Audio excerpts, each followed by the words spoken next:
Hello friends, welcome to Sri Tamil channel.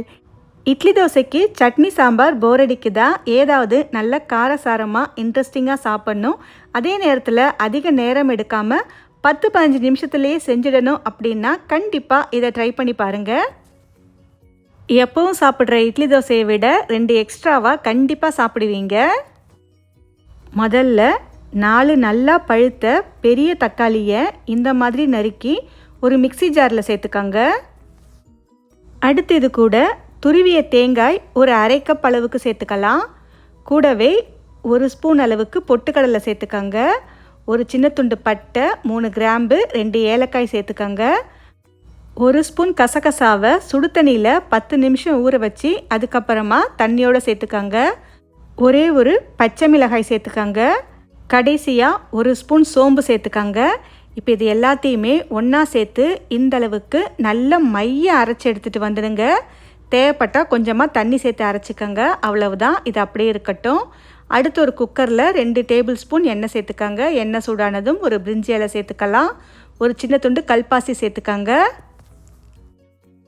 அடுத்து ஒரு பெரிய வெங்காயத்தை நீல வாக்கில் நறுக்கி சேர்த்துக்கோங்க. கொஞ்சமாக கருவேப்பிலை சேர்த்துக்கோங்க. இப்போ இந்த வெங்காயம் நல்லா நிறம் மாறுற வரைக்கும் வதக்கி விட்டுக்கோங்க. இதில் நாம் காய்கறிகள் அப்படிலாம் எதுவுமே சேர்க்க போகிறதில்ல, வெறும் வெங்காயம் மட்டும்தான் வதக்க போகிறோம். அதனால் வெங்காயம் தேவைப்பட்டால் இன்னும் கூட கொஞ்சம் சேர்த்து வதக்கி விட்டுக்கோங்க.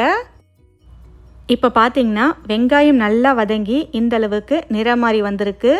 இந்தளவுக்கு வதங்கி வந்ததும் அடுத்து இதில் 1 ஸ்பூன் அளவுக்கு இஞ்சி பூண்டு விழுது சேர்த்துக்கோங்க. இஞ்சி பூண்டு விழுது நல்லா வதங்கி பச்சை வாசனை போகிற வரைக்கும் இதை நாம் வதக்கி விட்டுக்கலாம். இது வதங்கும் போதே கொஞ்சமாக நறுக்கிய புதினா கொத்தமல்லி இலை சேர்த்துக்கோங்க. புதினா கொத்தமல்லியை சேர்த்து நல்லா ஒரு முறை வதக்கி விட்டுக்கோங்க. இஞ்சி பூண்டோட பச்சை வாசனை போனதுக்கப்புறமா அடுத்து இதில் நாம் அரைச்சி வச்ச தக்காளி பேஸ்ட்டை சேர்த்துக்கலாம். தக்காளி பேஸ்ட்டை சேர்த்து இது எல்லாத்தையும் ஒன்றா சேர்த்து நல்லா கலந்து விட்டுக்கோங்க. இப்போ இந்த மசாலா பச்சை வாசனை போகிற வரைக்கும் கொஞ்ச நேரம் நல்லா வதங்கி வரணும். அடுத்து இதில் 1 ஸ்பூன் அளவுக்கு தனி மிளகாய் தூள், 1 ஸ்பூன் அளவுக்கு கொத்தமல்லி தூள் சேர்த்துக்கோங்க. ஒரு 1/4 ஸ்பூன் அளவுக்கு சீரகத்தூள் சேர்த்துக்கலாம். இன்னும் ஒரு 1/4 ஸ்பூன் அளவுக்கு கரம் மசாலா தூள், கொஞ்சமாக மஞ்சள் தூள். இப்போ இது எல்லாத்தையும் இந்த மசாலாவோட சேர்த்து நல்லா கலந்து விட்டுக்கோங்க. சேர்த்த மசாலா பொருட்கள் தக்காளி எல்லாமே ஒன்றா சேர்ந்து நல்லா கலந்து வரணும்.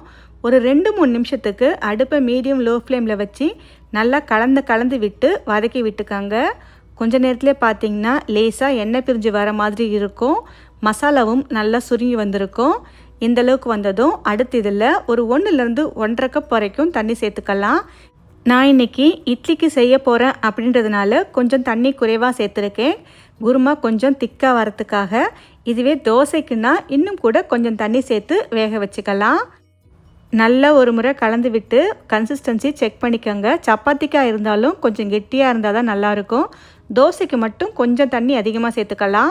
இப்போ இது எல்லாத்தையும் நல்லா சேர்த்து கலந்து விட்டாச்சு.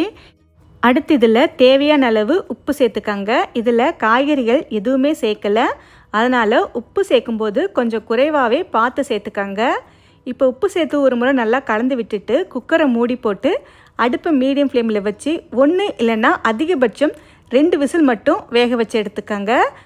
குக்கர்லேருந்து ஸ்டீம் இறங்கினதுக்கு அப்புறமா திறந்து கடைசியாக கை நிறைய கொத்தமல்லி இலை சேர்த்து நல்லா கலந்து விட்டுக்கோங்க. அவ்வளவுதான், ரொம்ப சிம்பிளாக செய்யக்கூடிய ஒரு ஈஸியான ரெசிபி. சட்டுன்னு இட்லி தோசைக்கு அட்டகாசமாக செஞ்சு சாப்பிட்லாம். டேஸ்ட்டு ரொம்பவே நல்லாயிருக்கும். கண்டிப்பாக இந்த ரெசிப்பியை உங்கள் வீட்டில் ஒரு முறை ட்ரை பண்ணி பார்த்துட்டு எப்படி இருக்குன்னு சொல்லுங்கள். இந்த ரெசிபி உங்களுக்கு பிடிச்சிருந்தால் லைக் பண்ணுங்கள், ஷேர் பண்ணுங்கள். ஸ்ரீ தமிழ் சேனலுக்கு சப்ஸ்கிரைப் பண்ணுங்கள். தேங்க்ஸ் ஃபார் வாட்சிங்.